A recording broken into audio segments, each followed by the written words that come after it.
그리스도 우리의 병고 떠맡으시고 우리의 병 짊어지셨네.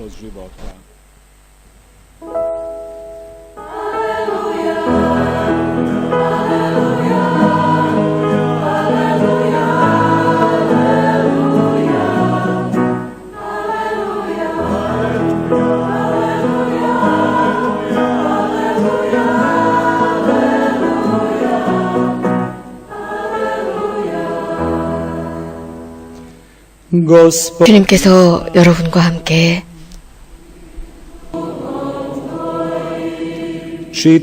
마르코가 전한 거룩한 복음입니다.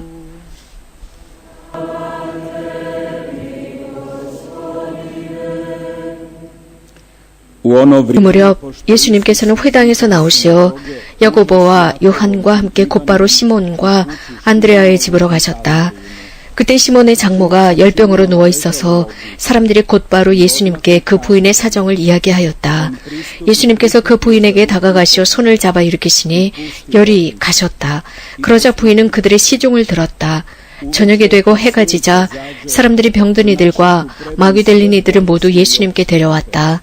온 고을 사람들이 문 앞에 모여들었다. 예수님께서는 갖가지 질병을 앓는 많은 사람을 고쳐주시고 많은 마귀를 쫓아내셨다. 그러면서 마귀들이 말하는 것을 허락하지 않으셨다. 그들이 당신을 알고 있었기 때문이다.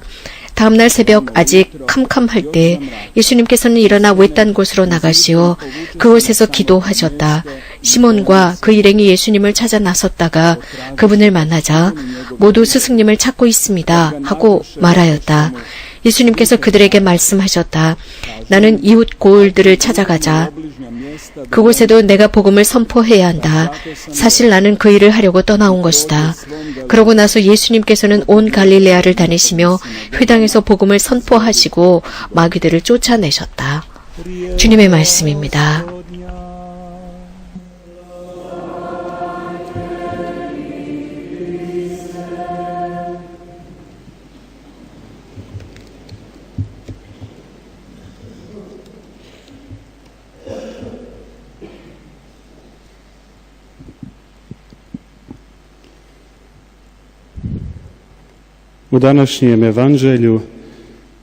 오늘 복음을 잠깐 보겠습니다. 여러 많은 사람들을 치유하셨다라고 했습니다.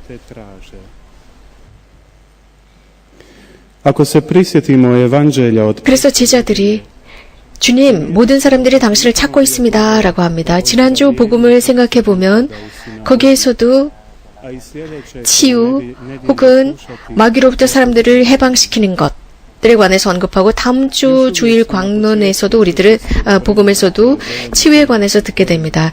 지금은 연중 시기를 우리가 지내고 있습니다. 연중 제5주일입니다. 예수님께서 세례를 받으신 이후 우리는 지속적으로 예수님께서 공생활을 하시면서 보여주시는 여러 가지 사건들을 듣고 있습니다. 가장 먼저 예수님께서 제자들을 모아들이셨습니다. 아주 단순한 방법으로 제자들을 모아들이셨습니다. 그들은 예수님을 기꺼이 따라갔다고 복음은 전하고 있습니다. 그래서 예수님을 메시아로 그들은 알아보지는 못했습니다. 그러나 사실 쉽지는 않은 일입니다. 그런데 특히 마르코 복음사가는 저희가 2주간에 듣고 있는 마르코 복음에서는 이런 이야기를 합니다. 예수님께서 많은 기적들을 행하시고 많은 사람들을 치유하심으로써 그분을 메시아로 알아보신다. 사실 기적이라고 하는 것은 우리들의 신앙이나 혹은 그분이 가지고 있는 메시아관이나 그분이 가진 인성을 결정짓는 것은 아니지만 이 고통당하는 인류를 보시면서 연민을 느끼십니다. 그러면서 마르코는 특별히 예수님께서 많은 사람들을 치유하신 케이스들을 전하고 있습니다. 치유하시고 마귀들로부터 해방시키셨다. 즉 오랫동안 사람들이 기다려왔던 그분이 메시아이고 그분이 구원자이고 해방자라는 것을 강조하고자 합니다. 이 인류에 대한 어땠을까? 군중이 예수님을 찾고 있습니다. 이러한 모든 기적들을 행하신 결과가 군중이 그분을 찾습니다. 그러나 그분께서는 조용한 곳으로 외딴 곳으로 피하셨습니다. 그래서 거기서 혼자 기도하십니다. 그런데 군중은 제자들을 찾는 것이 아니라 그 군중은 예수님을 찾습니다. 예수님께서 자신들의 질병으로부터 치유해 주시기를 원하십니다. 또 그분의 말씀을 경청하고자 하고 그분의 설교를 듣고 싶어 합니다. 왜냐하면 그분의 설교나 그분의 가르침은 큰 권위와 권한을 가지고 가르치셨습니다. 율법학자들 같지 않았습니다. 이것은 지난주에도 우리가 복음을 통해서 들었습니다. 군중은 예수님을 열렬히 환호했습니다. 예수님께서 기적을 완성하실 때마다 열렬히 환호했습니다. 자, 여기서 우리가 기억할 게 있습니다. 기적이라고 하는 것은 단지 그분의 가르침의 결과입니다. 그 결과를 이 율법학자들은 가지고 있지 못했습니다. 예수님의 제자들은 파견됩니다. 그들을 그리고 복음을 선포하도록 보내줬습니다. 이것은 그때부터 지금까지 온 교회가 이것을 하고 있습니다. 사제들은 설교하고 가르치고 사람들을 치유하고 새롭게 하고 마귀들로부터 사람들을 마귀로부터 지켜내고 해방시킵니다. 자, 여기에 모든 것들을 외적으로 보지 말아야 합니다. 자칫 잘못하면 이러한 모든 것들이 그저 겉으로 드러나는 어떤 권고처럼 느껴질 수 있습니다. 그러나 우리는 그 이면을 볼 줄 알아야 합니다. 그 예수님의 말씀 안에 무엇을 내포하고 있는지, 예수님의 말씀이 우리들에게 무엇을 가르치는지 보아야 합니다. 뉴에이지나 혹은 그리스도교를 반대하는 여러 가지 운동에서는 이러한 예수님의 어떤 내면을 보려고 하지 않습니다. 즉, 기적은 있지만 그 안에 내포된 예수님의 인성, 신성, 예수님의 말씀을 보려고 하지 않습니다. 단지 겉으로 드러나는 기적만 보려고 합니다.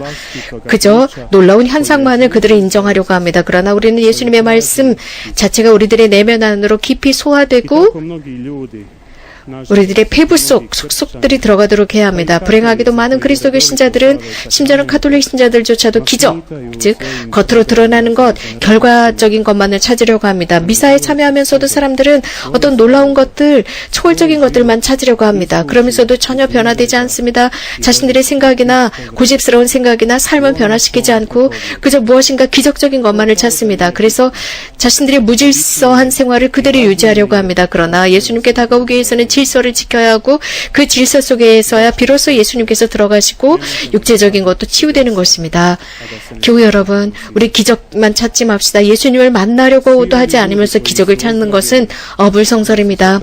이렇게 예수님으로부터 치유받은 모든 사람들, 그들은 가장 먼저 예수님을 만났습니다. 또 예수님의 말씀을 들었고 예수님을 직시했습니다. 그래서 예수님의 그 시선이 자신들을 어루만질 수 있도록 해드렸습니다. 예수님께서는 사람들의 마음을 보십니다. 훑어보십니다.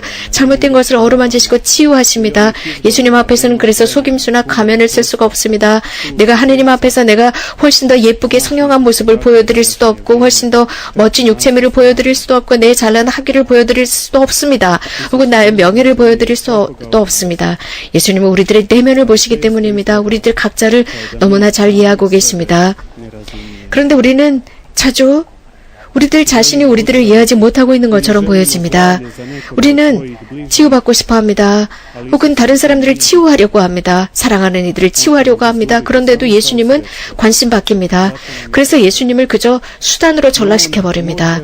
그래서 우리는 예수님을 필요로 하고 있습니다. 예수님은 기적을 행하실 수 있지만 건강이 최고 중요한 것이 아닙니다. 우리들의 건강, 다른 사람들의 건강, 그거보다 더 중요한 게 있습니다.